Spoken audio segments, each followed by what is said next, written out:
Bien-aimés dans le Seigneur, recevez nos salutations dans le nom de Jésus, notre Seigneur et Sauveur. Prions avant de voir l'enseignement du jour. Père glorieux, Père sage, Père de toute gloire, nous te louons, nous t'exaltons pour ta parole qui est claire, qui illumine. Seigneur, nous prions. Ouvre nos entendements spirituels et enseigne-nous. Merci pour l'exaucement. Au nom glorieux de Jésus, nous prions. Amen. Le thème d'aujourd'hui, l'apparence trompe. L'apparence trompe. 2 Samuel 14, verset 25. Il n'y avait pas un homme dans tout Israël aussi renommé qu'Absalom pour sa beauté.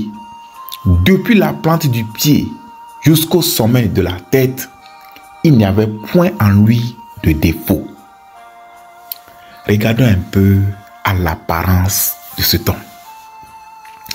Combien de filles et de femmes n'aimeraient pas épouser un homme pareil?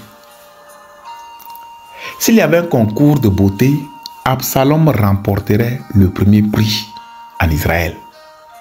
Pourtant, derrière cette beauté sans égale, se cachait une méchanceté qui ne dit pas son nom.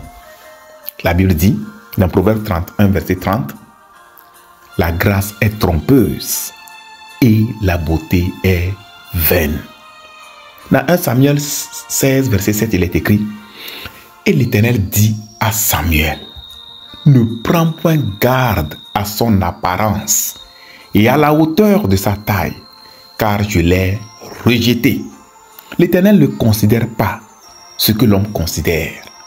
L'homme regarde à ce qui frappe les yeux, mais l'Éternel regarde au cœur. Voyons quelques traits frappants de la méchanceté qui se cachait derrière la beauté d'Absalom. Absalom était un homme très rancunier. Il ne pardonnait pas. Deuxième chose, il était rusé et plein de mensonges. Par la ruse, il a détourné le cœur du peuple de son père pour que le peuple s'attache à lui. Troisième chose, c'était un homme violent. Il a organisé une rébellion qui chassa son père David du pouvoir. Quatrièmement, c'était un meurtrier. Il a tué son demi-frère, Amnon, pour l'offense du viol. 5. Il a brûlé le champ de Joab, son bienfaiteur. Quand il avait tué son frère Amnon, et il s'est enfui, le papa ne voulait plus le revoir. C'est Joab qui a planifié, qui a fait usage de diplomatie pour que le papa accepte que Absalom revienne au pays. Et il est revenu. C'est lui qui a organisé ça. Et pour une petite offense, il a décidé à ce qu'on brûle le champ de Joab. Et on a brûlé. 2 Samuel chapitre 14 verset 29 et 30. Il fit demander Joab pour l'envoyer vers le roi. Mais Joab ne voulut point venir auprès de lui. Il le fit demander une seconde fois. Ça c'est Absalom ça, hein? Et Joab ne voulut point venir. Absalom dit alors à ses serviteurs, voyez, le champ de Joab est à côté du mien. Il y a de l'orge. Allez et mettez-y le feu.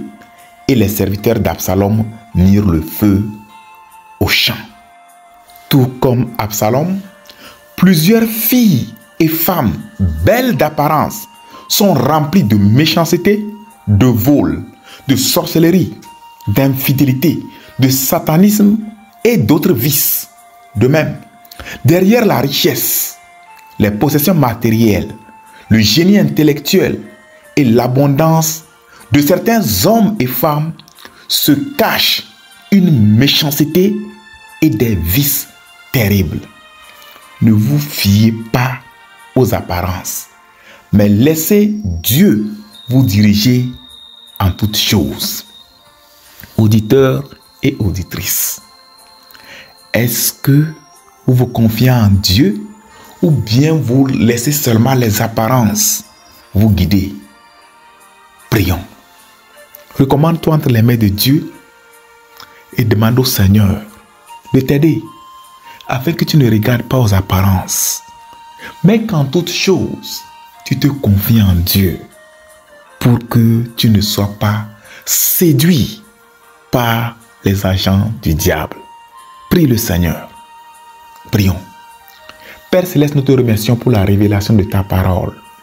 Seigneur, nous prions que tu nous donnes la sagesse. Toi, tu connais tout. Tu es le Dieu omniscient.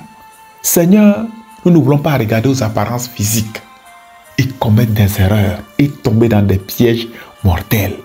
Nous prions que tu nous donnes l'humilité de nous soumettre entièrement à toi et de nous laisser diriger par toi afin de réussir dans la vie. Merci parce que tu nous as exaucés. Au nom glorieux de Jésus, nous avons prié. Amen. Que le Seigneur vous bénisse. N'oubliez pas de vous abonner à notre chaîne. Veuillez souscrire, commenter, liker, partager, activer la cloche de notification pour recevoir nos nouvelles parutions. Envoyez aussi vos suggestions, questions et requêtes de prière. Que Dieu vous bénisse.